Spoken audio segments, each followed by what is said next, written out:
एक गाँव में एक नौजवान की लाश रखी होती है, पूरा गाँव इकट्ठा होता है, आस-पास के गाँव के लोग इकट्ठे होते हैं, हर तरफ रोना, चीखना, चिल्लाना पड़ा होता है।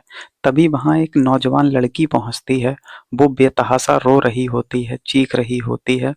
उसे रोता और चीखता देख कर के वहाँ खड़े पास में लोग आपस में बातें करने लगते हैं कि आखिर ये लड़की है कौन? तभी 2 व्यक्ति आपस में कुछ बातें करते हैं।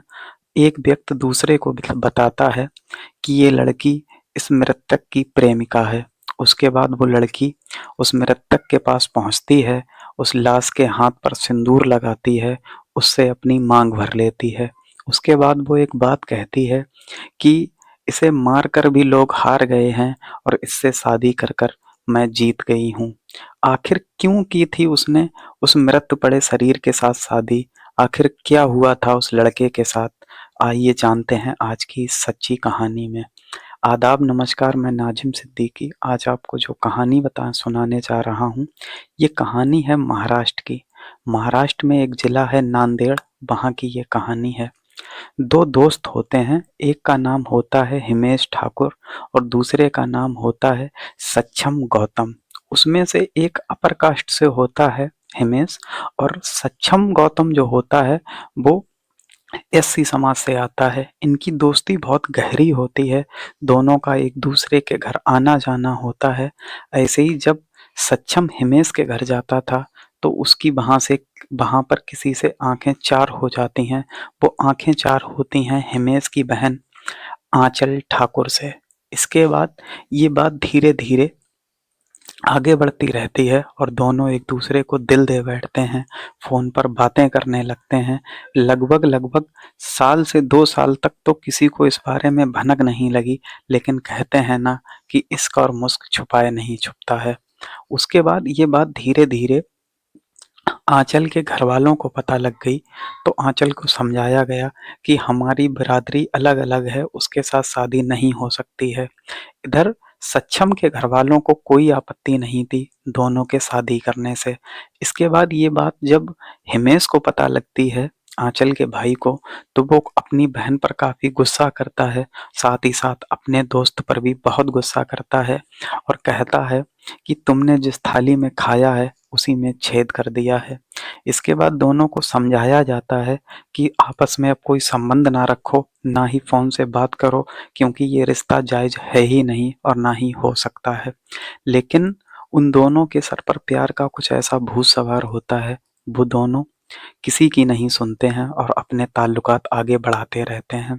जब ये बात हिमेश को पता लगती है कि मेरी बहन और मेरे दोस्त के संबंध आज दिन भी हैं, तो वो गुस्से से आग बबूला हो जाता है और एक ऐसा कदम उठाता है जिसे सुनकर हर कोई सोचने और समझने को मजबूर हो जाता है।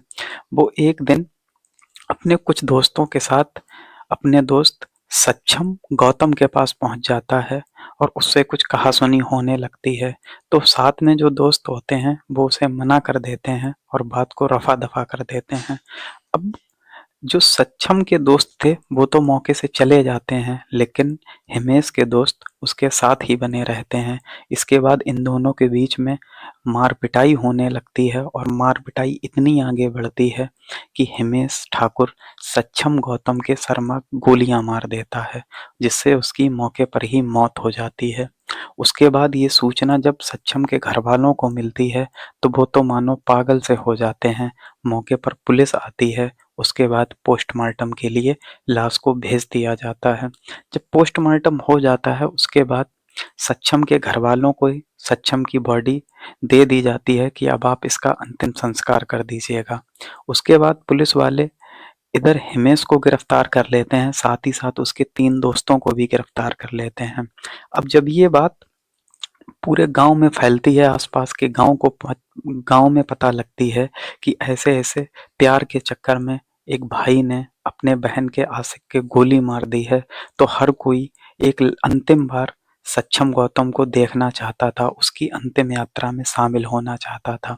गमगीन माहौल होता है, सारे लोग इकट्ठे होते हैं, हज़ारों की भीड़ होती है, तभी वहाँ पहुँच जाती है आंचल ठाकुर, जो उसे देखकर बेतहाशा रोने, चीखने, चिल्लाने लगती है, उसके पास बैठ जाती है, उसके शरीर पर हल्दी लगाती है, अपने कुमकुम लगाती है और साथ ही साथ उसके हाथ पर सिंदूर लगाती है और उससे अपनी मांग भर लेती है और कहती है कि जिसने भी इसे मारा है, हमें अलग किया है, वो ये सोचते हैं कि वो जीत गए हैं, लेकिन वो जानते ही नहीं कि हम जीत गए हैं, हमारा प्यार जीत गया है, हमारा प्यार अमर हो गया है।